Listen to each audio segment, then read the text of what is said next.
For those of you joining us and watching this live, so we're awaiting, as it says right there, Governor Bob Ferguson, who was scheduled to start at 2. Looks like they're running a little bit behind, but he will be joining along with presumably other authorities to give updates on the state of emergency in Washington from those floods and some of the issues that they're encountering up there. So we'll wait on this, and hopefully they'll be starting here very shortly.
Line for the roller coaster. It was going to be the best ride we'd ever had.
Here we are in the southernmost reaches of Puget Sound.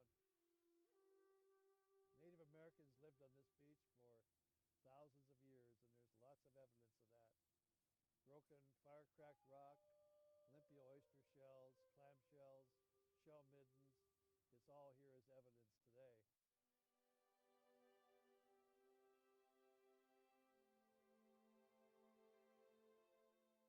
The first explorers of Puget Sound by the European settlers came in 1792 when Captain George Vancouver anchored his ships on the southern tip of Bainbridge Island and sent young Peter Puget and his crew into the South Sound to explore each bay and inlet. When they got to this spot, they met a number of Native Americans who they said looked very fierce and scary. but in fact we are extremely friendly. They named this Friendly Inlet, or Friendly Cove. Later, when the United States, with its young new government, started to do explorations on its own, Captain Wilkes also entered Puget Sound and sent people this far south. They changed the names of these inlets and bays to names that reflected the American influence. This one was called Eld Inlet, and way up in the end of the bay here, it's commonly called Mud Bay.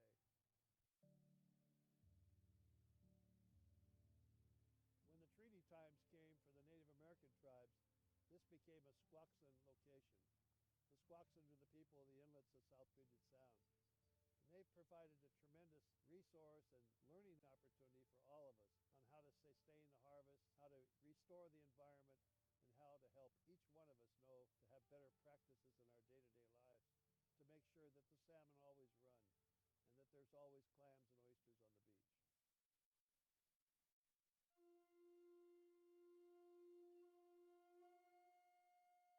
On this location, the Squaxin Island tribe, as well as the South Puget Sound Community College, had an archaeology dig for more than 10 years.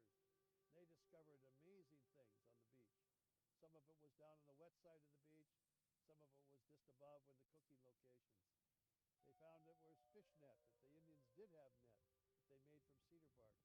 They found beautiful baskets. They found many, many cooking tools and even toys that the Native Americans had for their children to play with. The Native Americans would dig clams, they would smoke them, and they'd put them on skewers. And they would carry them on their back all the way to Slilo Falls or where Bonnie... Thanks everybody for being here today. Before we get started, I want to run through the speaking order. So we're going to start with Governor Bob Ferguson, followed by Senator Maria Canwell, then King County Executive Hermai Zahalai.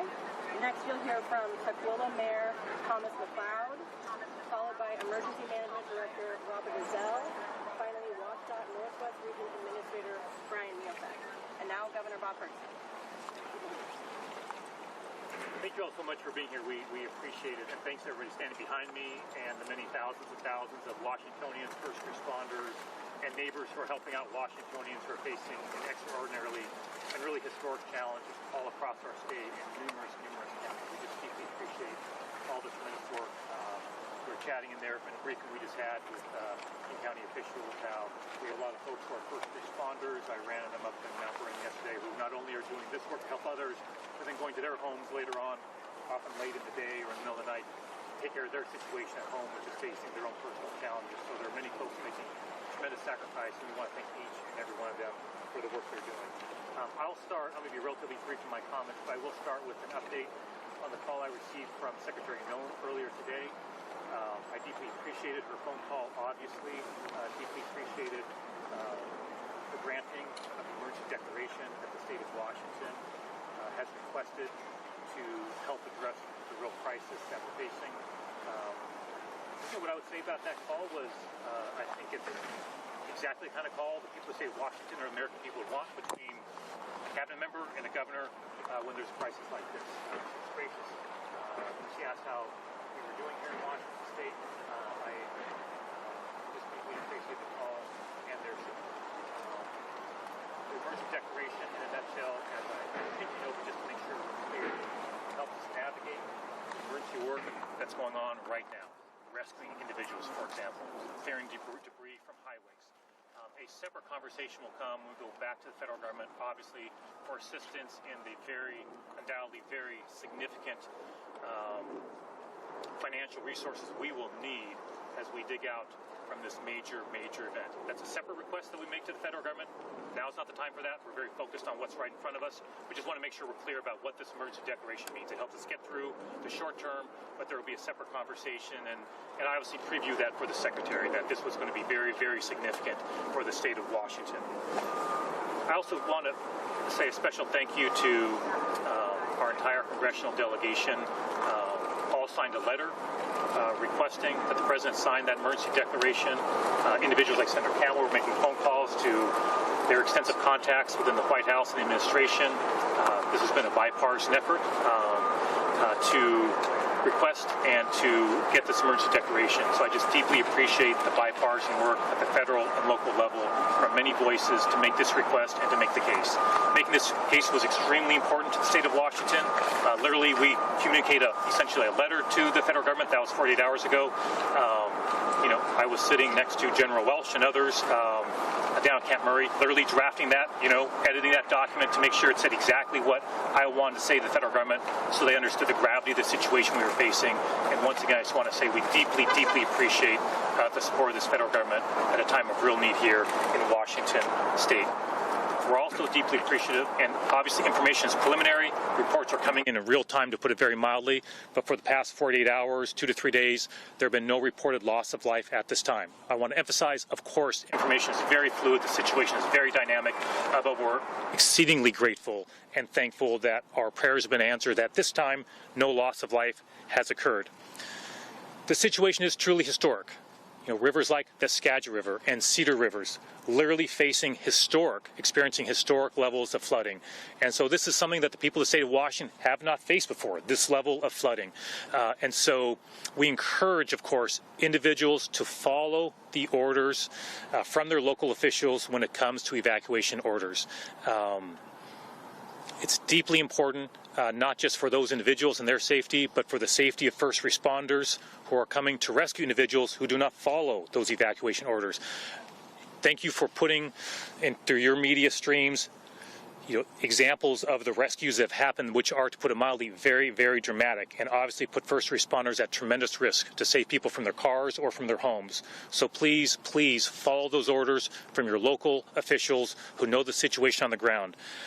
And just before I turn this over to Senator Canwell, I'll just emphasize again, the situation is extremely unpredictable. We saw that in Burlington last night, where there was a situation where literally in the middle of the night, about 1,000 folks had to flee their homes in a really dire situation. It is very unpredictable. We are all doing the very best we can to provide the best information, but we want people to know it is very unpredictable. Lastly, I'll just say that, and we just came from this briefing with King County officials. We appreciate the mayor hosting us with the city.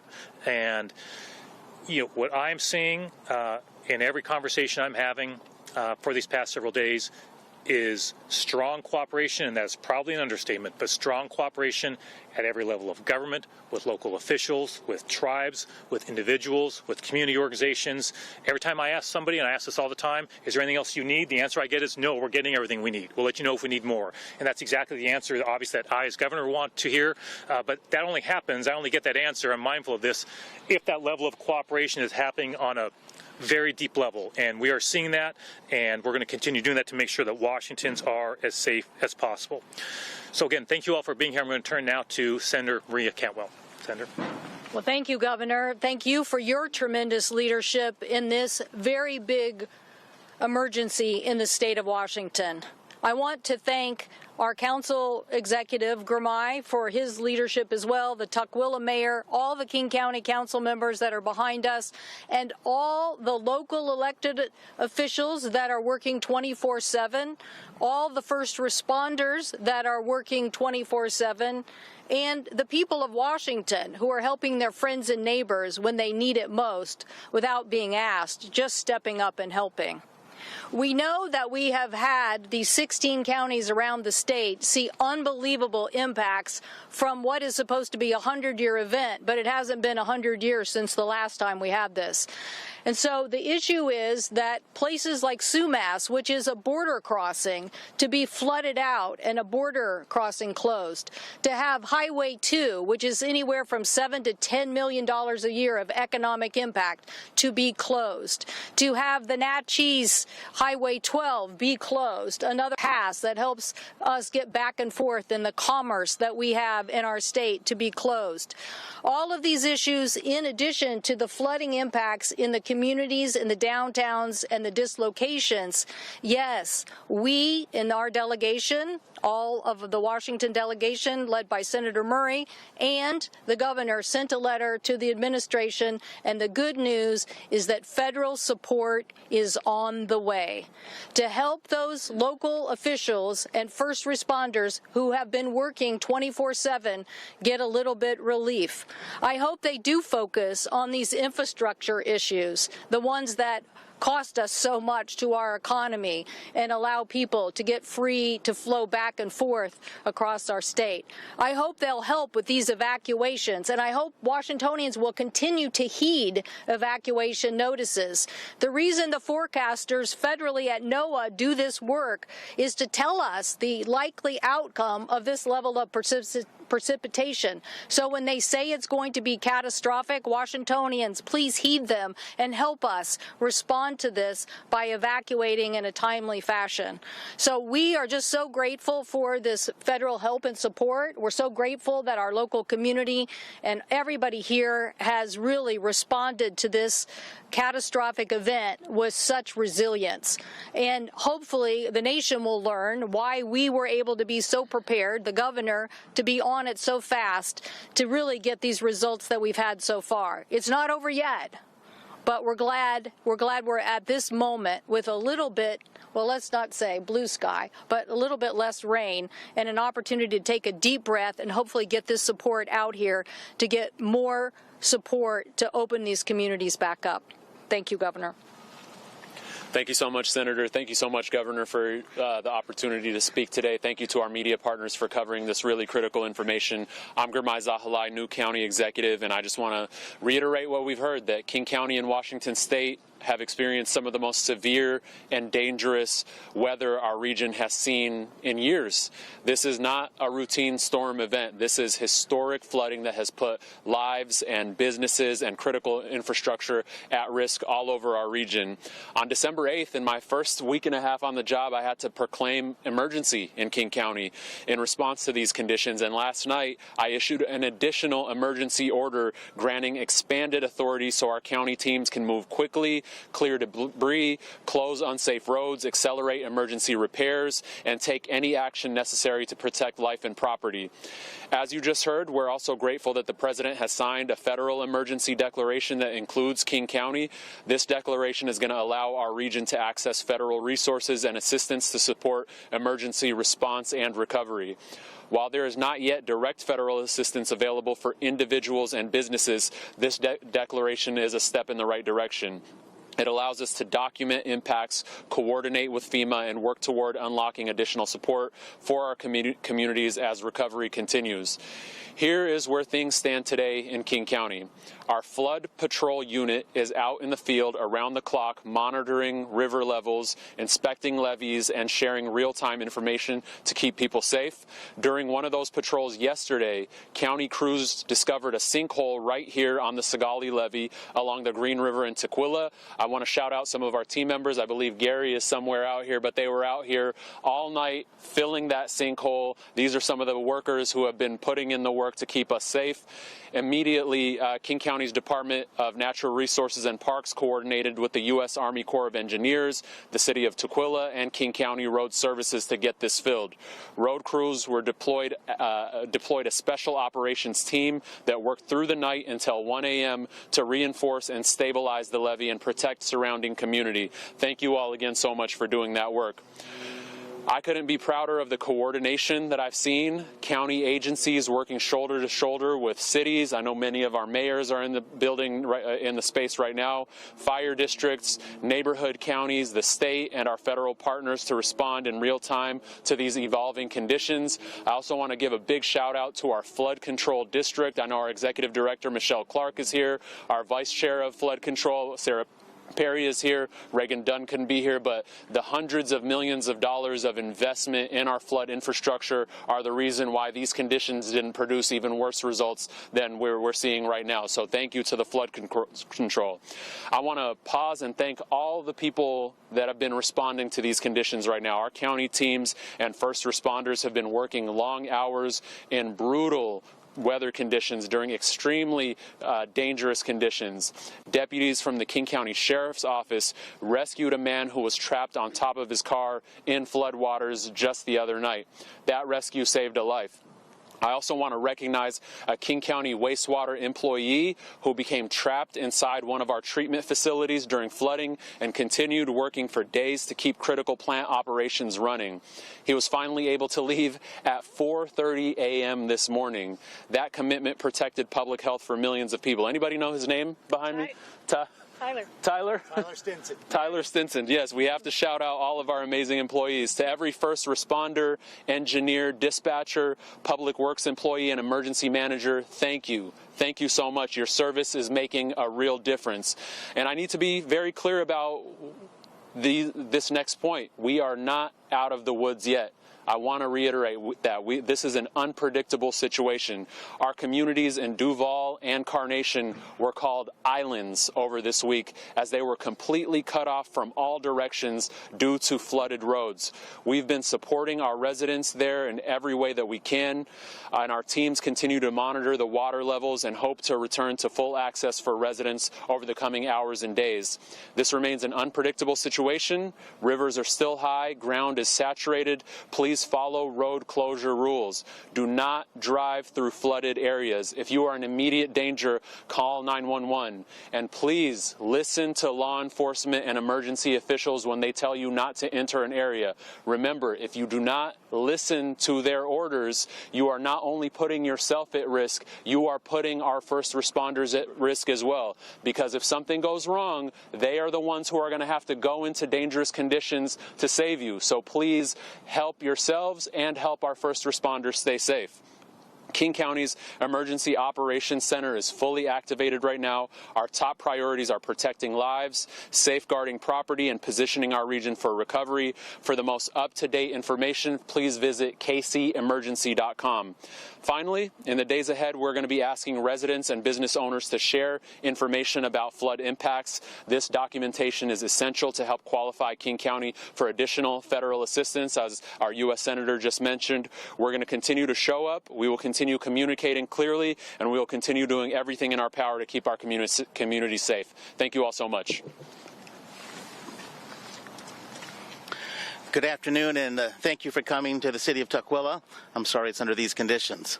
But I want to first just express our concern for the communities to the north, to the east, to the south that are experiencing much more difficult situations than what we have here in Tukwila. And our hearts go out to them. I also want to express tremendous appreciation and gratitude to the many staff members at the City of Tukwila, at the county, the U.S. Army Corps of Engineers, my neighboring city, Kent, to the south. Just there's so many people that come together with emergency management to see the problem and get on it right away. To see crews out here last night doing work. We've avoided some disaster, but there's still much more to do. I can't imagine what would have happened had the levee not held, but there was a quick ability to see the problem quickly and to fix it quickly. That comes with investments in the levee system. And so here in Tukwila, we are grateful, we are appreciative. There's more to do, there's more investments to make in this levee system, but I want to just today express the appreciation for everyone that's been working through the night, through the week here, and we are grateful here in Tukwila. Good afternoon, everyone. I'm Robert Ezell, Director of State Emergency Management, and I just want to give you a quick overview of what we're seeing across the state.